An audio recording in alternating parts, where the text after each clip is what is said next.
Authority of ગુજરાતનો આજે સ્થાપના દિવસ છે. સ્પોર્ટ ઓથોરિટી ઓફ ગુજરાતના સૌ અધિકારીઓને, કર્મચારીઓને, પરિવારજનોને અને ગુજરાતના સૌ યુવાન ખેલાડીઓને હું ખૂબ ખૂબ શુભકામનાઓ આપું છું. આપણે સૌ જાણીએ છીએ કે ગુજરાત અને એથ્લેટિક ફેડરેશન ઓફ ઇન્ડિયાના સંયુક્ત ઉપક્રમે national inter district junior athletics meet એટલે કે નિટજેમનું આયોજન કરવામાં આવેલું છે. National inter district junior athletics meet એ એથ્લેટિક્સ રમતની રાષ્ટ્રીય કક્ષાએ ટેલેન્ટ આઇડેન્ટિફિકેશન માટેની આ કોમ્પિટિશન આયોજન કરવામાં આવે છે.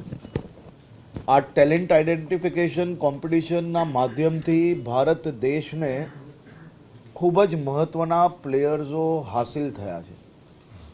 આના માધ્યમથી દેશભરના વિવિધ જિલ્લાઓના અલગ અલગ કાશ્મીરથી લઈને કન્યાકુમારી સુધીના કુલ મલાઈને ભારત દેશના યુવાનોને આ સીધું પ્લેટફોર્મ મળશે અને પ્લેટફોર્મ થકી એ લોકોની ટેલેન્ટને આઈડેન્ટિફાઈ કરીને એસોસિએશન દ્વારા આ પ્લેયર્સને મહત્ત્વનું પ્લેટફોર્મ આવનારા દિવસોમાં પૂરું પાડવામાં આવશે.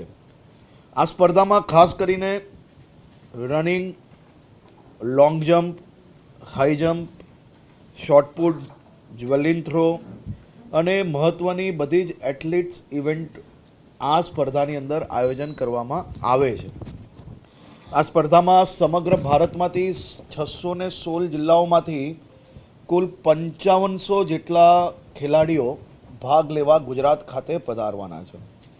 જેમાં કોચ, મેનેજર, ટેકનિકલ ટીમ કુલ મળીને એની બી સંખ્યા ખૂબ મોટી છે. એટલે કુલ મળીને 7,000 થી 7,500 લોકો ગુજરાત ખાતે દેશભરમાંથી સ્પોર્ટ્સ જોડે જોડાયેલા લોકો આપણા ત્યાં મહેમાન બનવાના છે.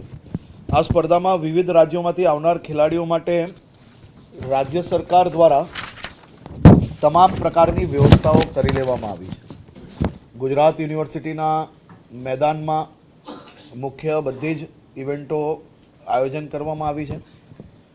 સૌ ખેલાડીઓ માટે રહેવાની, આવવા જવાની, જમવાની આ બધી જ વ્યવસ્થાઓ ખૂબ સારી રીતે વિભાગ અને એસોસિએશન દ્વારા સંયુક્ત ઉપક્રમે કરવામાં આવી છે. આ ઇવેન્ટ એ રાજ્ય માટે ખૂબ મહત્ત્વની છે. આ કોમ્પિટિશન થકી રાજ્યના યુવાનોમાં રમતગમત પ્રત્યે વધુ પ્રેરણા પૂરી પાડવામાં આવશે.